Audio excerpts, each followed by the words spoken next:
Hello everyone. कैसे हो आप लोग? आई होप आप अच्छे से पढ़ाई कर रहे होगे। आज के लेक्चर में हम विद्युत धारा का आखिरी लेक्चर करेंगे। ठीक है, आज मेरा विद्युत धारा का आखिरी लेक्चर होगा। बहुत ज़्यादा लेक्चर हो गया इस चैप्टर पर। लगभग यह मेरा 8वां लेक्चर चल रहा है ना, आखिरी लेक्चर। इसको हम रैप अप करेंगे आज। ठीक है, आज के लेक्चर में हम क्या पढ़ने वाले हैं? आज के लेक्चर में हम पढ़ने वाले हैं विभिन्न उपकरणों के बारे में जो विद्युत के द्वारा चलता है। बहुत सारा उपकरण के बारे में हम पढ़ेंगे। ठीक है, उसमें ज़्यादा ज़्यादा थ्योरी होता है, तो आपको उसको याद करना होगा। उपकरण के नाम याद करने होंगे। ठीक है, और उसका क्या विशेषताएं होती है, क्या कैसे कार्य करता है। ठीक है, देखते हैं। तो आज के लेक्चर में हम वही देखेंगे। तो स्टार्ट करते हैं। पिछले लेक्चर में हमने विद्युत ऊर्जा के बारे में देखा था और विद्युत धारा का ऊष्मीय प्रभाव, जूल का ऊष्मीय नियम, ये सब हमने देखा था। शक्ति के बारे में देखा था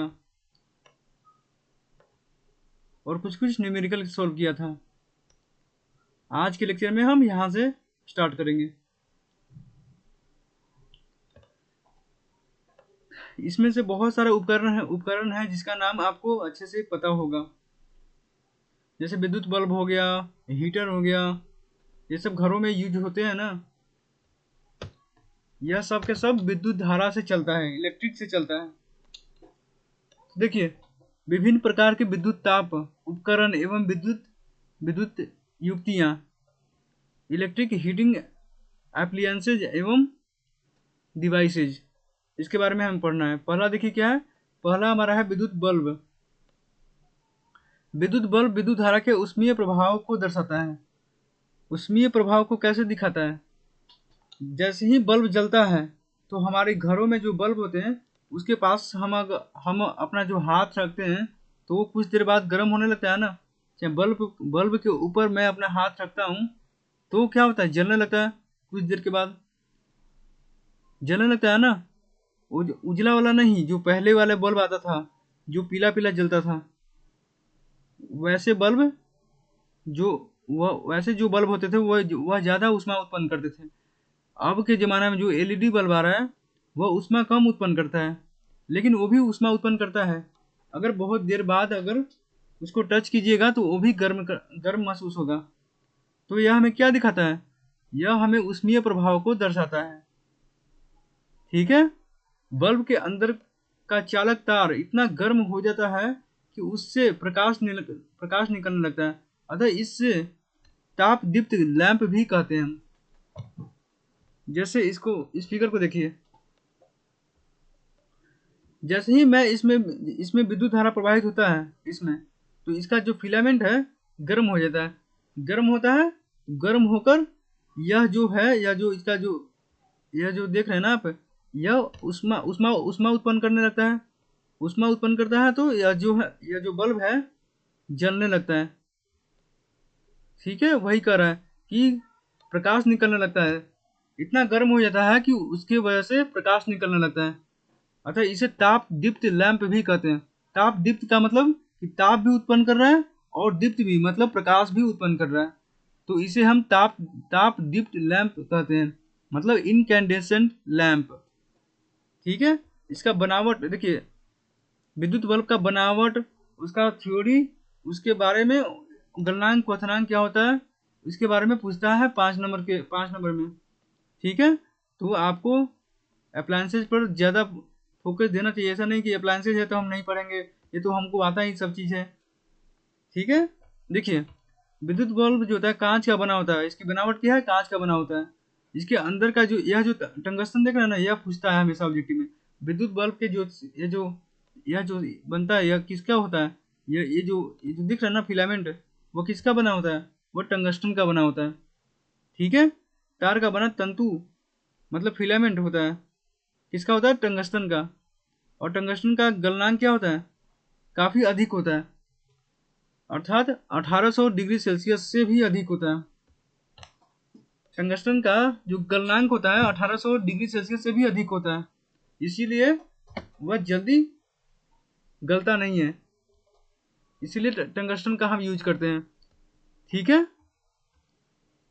अगर टेम्परेचर इसका कम रहेगा, गलनांक अगर इसका टेम्परेचर कम रहेगा, गलनांक अगर कम रहेगा तो ये तो जल्दी गर्म हो जाता है, जल्दी गर्म हो जाएगा तो जल्दी इसका जो ब्रेक कट जाएगा, ये जो फिलामेंट है तुरंत ही ब्रेक कट जाएगा, तुरंत ब्रेक कट जाएगा मतलब बल्ब खराब हो जाएगा। तो बल्ब खराब हो जाएगा तो हम उसको यूज क्यों करेंगे? अगर जल्दी जल्दी मेरा बल्ब खराब हो जाएगा तो वह बेकार बल्ब है ना। तो इसलिए टंगस्टन का यूज करते हैं, क्योंकि उसका जो गलनांक होता है बहुत ज़्यादा होता है, तो वह जल्दी गलता नहीं है। अगर 1800 डिग्री सेल्सियस से भी ज़्यादा टेम्परेचर हो गया, उस केस में ही मेरा ये जो फिलामेंट है वह टूट जाएगा। आप बल्ब देखते होंगे, पहले वाले ज़माने का जो बल्ब था पीला वाला, वो कभी कभी फ्यूज हो जाता था। वो फ्यूज कैसे होता था?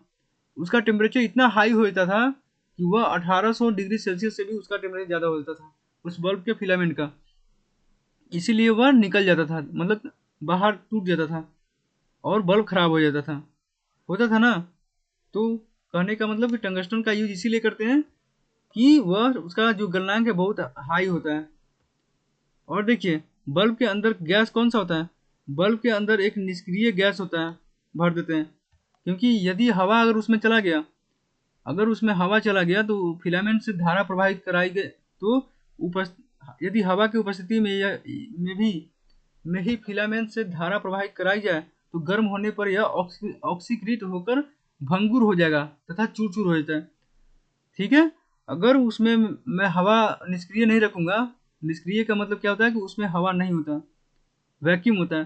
तो अगर उसमें अगर मान लीजिए कि हवा भरा चला गया तो हवा चला जाता है तो वही ना वो फ्यूज हो जाता है। देखते होगे कि उसके जो जब बल्ब खराब होता है तो उसके जो ये जो शीशा आप देखते होगे ऊपर का, वो उजला उजला ऊपर ऊपर जमा हो जाता है, इसके ऊपर का जो भाग है उजला हो जाता है या काला हो जाता होगा।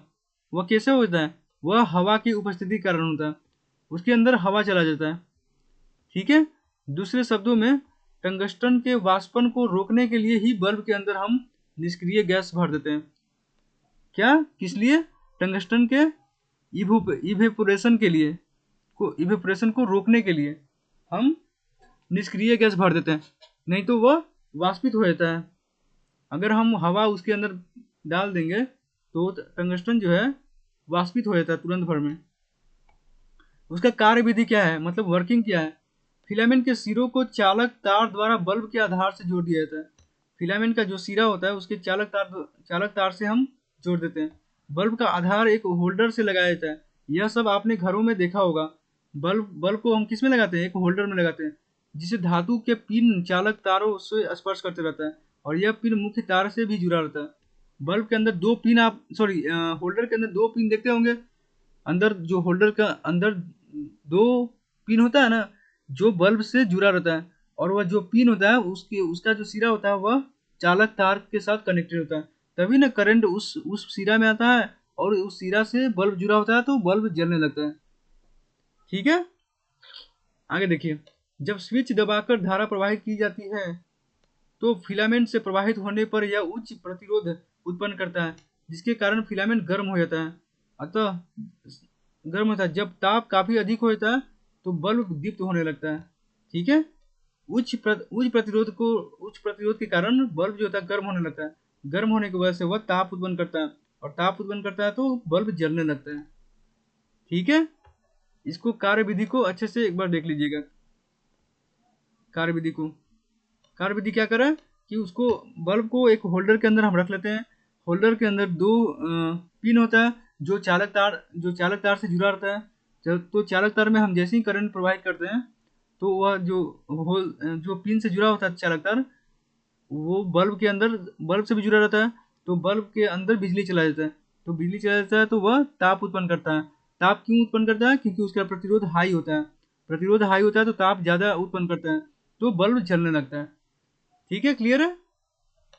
इसको आप अच्छे से एक बार देख लीजिएगा। थ्योरी पार्ट है, ज़्यादा उसमें समझने की जरूरत नहीं है, बस आप एक बार पढ़ लीजिए और याद कर लीजिए। आगे देखिए, विद्युत हीटर के बारे में देखिए। घरों में ठंडियों के दिनों में आप विद्युत हीटर का यूज करते हैं ना, अपने शरीर को गर्म रखने के लिए, अपने रूम को गर्म रखने के लिए हीटर का यूज करते हैं ना, तो वही है। देखिए विद्युत विद्युत हीटर में धातु के आधार की चीनी मिट्टी की एक चिमटी प्लेट लगी रहती है, जिसमें वक्राकार खांचे बनी रहती हैं। इसे वक्राकार खांचों में नाइक्रोम, मतलब निकेल प्लस क्रोमियम को हम नाइक्रोम कहते हैं। नाइक्रोम किसे कहते हैं? निकेल प्लस क्रोमियम को। तार की बनी कुंडली फैली रहती है तथा इसके सिरे मुख्य तारों से जुड़े रहते हैं। देखिए यहाँ पर इसका फिगर है नाइक्रोम का। नाइक्रोम का जो ऊपर का वो जो वक्राकार जो खांचा है वो नाइक्रोम से बना होता है। ठीक है, यह फिगर आप देख लीजिएगा एक बार।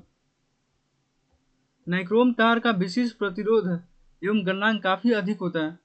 यदि इसका जो गलनांक होता है नाइक्रोम तार का, वो बहुत अधिक होता है। गलनांक अधिक होने का मतलब क्या कि वह जल्दी गलेगा नहीं, तो वह जल्दी खराब नहीं होगा।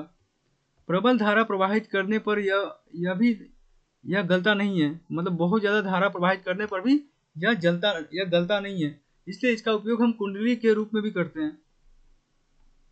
देखिए एक क्वेश्चन पूछता है, ये हीटर की कुंडली में प्रबल धारा प्रवाहित करने पर कुंडली काफी गर्म होकर लाल हो जाती है तथा काफी ऊष्मा प्रदान करती है, इसलिए विद्युत हीटर का उपयोग चूल्हे के रूप में भी किया जाता है।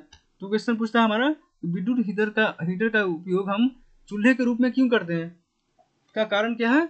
जब प्रबल धारा प्रवाहित होता है तो कुंडली काफी गर्म होकर लाल हो जाती है, तो वह ऊष्मा उत्पन्न करने लगता है। तो ऊष्मा उत्पन्न करेगा तो खाना पकाने में हमें क्या होता है? उपयोगी होता है, क्योंकि ऊष्मा जितना ज्यादा रहेगा उतना जल्दी जो मेरा खाना है पकेगा। ठीक है, इसीलिए खाना पकाने में उसका यूज करते हैं। और इसी आधार पर अन्य युक्तियां जैसे बॉयलर हो गया एवं टोस्टर हो गया, यह सब भी बनाए जाते हैं। ये सब गर्म करने वाली चीजें होती हैं। अब देखिए तीसरा हमारा क्या है? विद्युत इस्त्री। इसके बारे में भी आपके घरों आपने पढ़ा होगा, आपने देखा नहीं? विद्युत इस्त्री घरों में, सबके घरों में होती है। यह कपड़ा को आयरन करने में भी यूज होता है, इसको हम आयरन भी कहते हैं। देखिए विद्युत इस्त्री में उष्मीय अवयव नाइक्रोम की पतली पत्ती का बना होता है और अभ्रक की पत्ती पर नाइक्रोम का तार लपेटा रहता है। इस पे भी नाइक्रोम का तार लपेटा होता है। और नाइक्रोम का तार हम इसलिए यूज करते हैं क्योंकि उसका गलनांक बहुत ज्यादा होता है। इस पत्ती को ऊपर और नीचे से अभ्रक की ही दो पत्तियों के बीच रखते हुए लोहे के प्लेट के ऊपर कस दिया जाता है।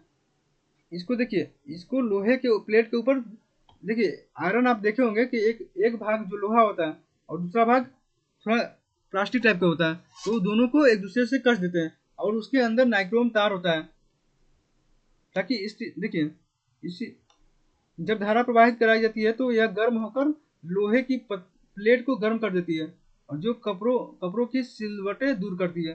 सिलवटें दूर करना मतलब कपड़ों पर जो गंदगी होती है, कपड़ों जो मुरा हुआ रहता है, जो मुरा रहता है, मतलब अच्छे मतलब नहीं होते हैं। जैसे ही हम कपड़े धोते हैं तो उसका जो कपड़ा होता है मुरा हुआ रहता है, मतलब अच्छे से साफ नहीं, क्लियर नहीं होते, मतलब सीधा नहीं रहते हैं, तो उसको सिलवटे को दूर करने के लिए हम इस्त्री का यूज करते हैं। ठीक है, विद्युत विकिरण मतलब इलेक्ट्रिक रेडिएटर। विद्युत विकिरण में चीनी मिट्टी के पतले बेलन पर नाइक्रोम तार की कुंडली लपेट दी जाती है। साथ ही बेलन धातु के एक चमकीले परवलयाकार परावर्तक मतलब पैराबोलिक रिफ्लेक्टर के रेखा फोकस पर व्यवस्थित कर दिया जाता है। ठीक है, कुंडली से जब प्रबल धारा प्रवाहित की जाती है तो यह गर्म होकर लाल हो जाती है और फलस्वरूप विकृत ऊष्मा उत्पन्न करती है। सारा का सारा जो आप उपकरण देख रहे हो, सब जो उपकरण है ऊष्मा उत्पन्न करता है। ऊष्मा उत्पन्न करता है तो वह कोई प्रकाश उत्पन्न करता है ऊष्मा से, कोई खाना पकाने में यूज होता है, कोई सिलवटें दूर करने में करता है, और कोई कुंडली से जब प्रबल धारा प्रवाहित होती है तो यह गर्म होकर लाल हो जाती है और फलस्वरूप विकृत ऊष्मा आगे की ओर प्रचारित हो जाती है। ठीक है, विद्युत विकिरण देख लीजिएगा अच्छे से, इस्त्री के बारे में भी देख लीजिएगा। ये सब तो थ्योरी है, इसको बस याद करना है बस। अब आगे देखिए, मेन चीज हमारा यह है विद्युत फ्यूज। इस पे ज्यादा क्वेश्चन पूछने के चांसेस होती है क्योंकि ये हमारे सबके घरों में बहुत ज्यादा उपयोगी होता है। विद्युत फ्यूज जो होता है हमारा सुरक्षा का एक युक्ति है। फ्यूज क्या हमारा सुरक्षा का एक युक्ति है। अब अति भारण एवं लघु पतन से परिपथ की सुरक्षा के लिए इसका उपयोग किया जाता है। अति भारण लघु पतन क्या होता है? अति भारण मतलब ओवरलोडिंग, और लघु पतन मतलब शॉर्ट सर्किट। ओवरलोडिंग मतलब कुछ ही मतलब एक ही सर्किट में हम बहुत सारा उपकरण लगाते हैं कभी कभी, तो ऐसे केस में अति भारण का केस हो जाता है, मतलब ओवरलोडिंग हो जाता है। एक ही सर्किट में बहुत सारा हम लगा दिए उपकरण लगाते हैं तो। और लघु पतन मतलब शॉर्ट सर्किट, कहीं कहीं कहीं पर कहीं बीच में शॉर्ट सर्किट हो जाता है, तो उसके वजह से परिपथ जो होता है खराब होने की, परिपथ को खराब होने का चांसेस होता है, तो उसको बचाने के लिए हम फ्यूज का यूज करते हैं। ठीक है, देखिए फ्यूज का तार यहाँ पर, ये स्पर्शक, ये जो फिगर देख रहे हैं ना आप, और यह हमारा हो गया फ्यूज का तार, स्पर्शक एवं शीशे की नली, और हमारा परिपथ संकेत। देखिए विद्युत परिपथ में अचानक किसी कारणवश धारा की प्रबलता बढ़ जाने से परिपथ में लगी युक्तियां जलकर नष्ट हो सकती है। कभी कभी ऐसा होता है कि अचानक बहुत तेज धाराएं प्रवाहित होने लगती है किसी चालक से, तो ऐसे केस में क्या होता है कि युक्तियां जलकर नष्ट हो सकती है, तो उसको बचाने के लिए हम फ्यूज का यूज करते हैं। इसलिए इन युक्तियों को नष्ट होने से बचाने के लिए परिपथ में जहां तहां हम फ्यूज लगाते हैं। ठीक है, अब देखिए फ्यूज की क्षमता क्या होती है। फ्यूज की क्षमता, जिस मान पर धारा का प्राबल्य पहुंचते ही फ्यूज गल जाता है उसे हम फ्यूज की क्षमता कहते हैं। अगर फ्यूज की क्षमता एग्जाम्पल से देखिए, अगर मेरा 15 एम्पियर है, तो 15 एम्पियर से जितना अगर बढ़ गया कोई धारा, अगर विद्युत फ्यूज का जो मेरा क्षमता 15 एम्पियर है, और धारा और विद्युत परिपथ से मेरा अगर मान लीजिए 18 19 20 एम्पियर प्रवाहित हो रहा है, तो उस केस में क्या होगा, उस केस में जो फ्यूज है हमारा वह टूट जाता है, गल जाता है। गल जाएगा तो गलने की वजह से हमारा जो परिपथ है, हमारा जो मशीन है, जो जो परिपथ से जुड़ा रहता है, वो सब बच जाता है ना। क्यों? तो फ्यूज इसीलिए यूज में आता है कि वह सब सारा का सारा जो उपकरण है उसको बचा लेता है। जैसे ही धारा बहुत तेज बढ़ने लगता है, इस मान लीजिए उसका फ्यूज का जो रेटिंग है 15 एम्पियर है, और धारा अगर 18 एम्पियर बढ़ने लगा, 15 से ऊपर बढ़ने लगा, तो वह क्या करता है, गल जाता है, और गल कर वो सारे जो उपकरण है उसको बचाने में सहायता करता है। ठीक है, इसका उदाहरण एक देखिए, किसी परिपथ में जुड़े फ्यूज की क्षमता 5 एम्पियर अगर है, परिपथ में अधिकतम बल्बों की संख्या क्या होगी जिन बल्बों को सुरक्षित रूप से उपयोग में लाया जाता है। यदि एक बल्ब पर अंकन 100 वाट और 220 वोल्ट हो, क्या निकलना है, परिपथ में अधिक बल्बों की संख्या क्या होगी, अधिक बल्बों की संख्या। तो देखिए अगर मान लीजिए कि एक्स बल्ब की संख्या है, एक बल्ब की शक्ति हमारा कितना दिया हुआ है, 100 वाट दिया हुआ है, यहाँ पर दिया हुआ है एक बल्ब की शक्ति मेरा 100 वाट दिया हुआ है, और उसका जो वोल्टेज दिया हुआ 220 वोल्ट दिया हुआ है। 220 वोल्ट का मेरा बल्ब है और 100 वाट का बल्ब है मेरा। तो अगर देखिए तो बल्ब की शक्ति क्या होगा, एक बल्ब की शक्ति मेरा 100 वाट है, तो एक्स बल्ब की शक्ति क्या हो जाएगा, 100 गुना एक्स हो जाएगा ना। तो विभवांतर दिया हुआ मेरा 220, करंट दिया हुआ मेरा 5 एम्पियर, तो पावर इक्वल होता है मेरा v इंटू आई होता है, पावर इक्वल होता है मेरा v इंटू आई, और v दिया हुआ मेरा 220 और i दिया हुआ मेरा 5, तो 220 गुना 5 कर दिया, और पावर इक्वल टू मेरा यहाँ पर दिया हुआ, यहाँ पर तो 100 गुना एक्स है, तो 100 गुना एक्स और v इंटू आई है, v की जगह पर मैंने 220 रख दिया, i की जगह पर मैंने 5 रख दिया, तो x निकालना तो x इज इक्वल टू ये जो 100 है, ये जो 100 है वो कहाँ चल जाएगा, बटा में चल जाएगा, यहाँ पर नीचे 220 गुना 5 बटा 100 चल जाएगा, तो x का वैल्यू मेरा आ जाएगा 11। इसको सोल्व करेंगे तो 10 से 10 कट गया, या 5 दूनी 10, 2 से कट गया यह, और ये 2 से 11 2 22 से कट गया, तो कितना बचेगा, बच गया मेरा 11 बच गया। ठीक है, तो वही आंसर मेरा 11, मतलब कितने बल्ब लगाएंगे, 11 बल्ब लगाएंगे, ताकि अधिकतम 11 बल्बों को सुरक्षित रूप से उपयोग में लाया जा सकता है। अगर मैं 11 से ज़्यादा बल्ब लगा दूंगा तो वही केस आएगा कि हमारा उपकरण जो है ना जलने लगेगा। क्यों? क्योंकि ओवरलोड बढ़ गया ना, ओवरलोड नहीं होना चाहिए। अब देखिए ओवरलोड के बारे में देखते हैं।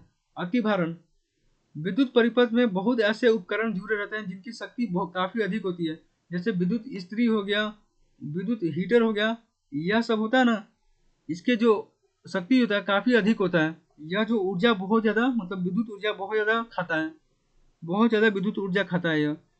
अब देखिए, जब एक ही समय में सभी उपकरणों से धारा प्रवाहित की जाती है तो परिपथ से आवश्यकता से अधिक धारा खींचने लगता है। जो परिपथ जो है आवश्यकता से अधिक धारा खींचने लगेगा तो उपकरणों की कुल शक्ति स्वीकृत सीमा से बढ़ जाती है। अगर स्वीकृत सीमा जो दिया हुआ है, मान लीजिए 5 एम्पियर, अगर 5 एम्पियर से ज़्यादा वो लेने लगेगा तो उस केस में क्या होता है, उस केस में हम अतिभारण का केस होता है। 5 एम्पियर से ज़्यादा करंट बढ़ने लगा तो अतिभारण होने लगेगा।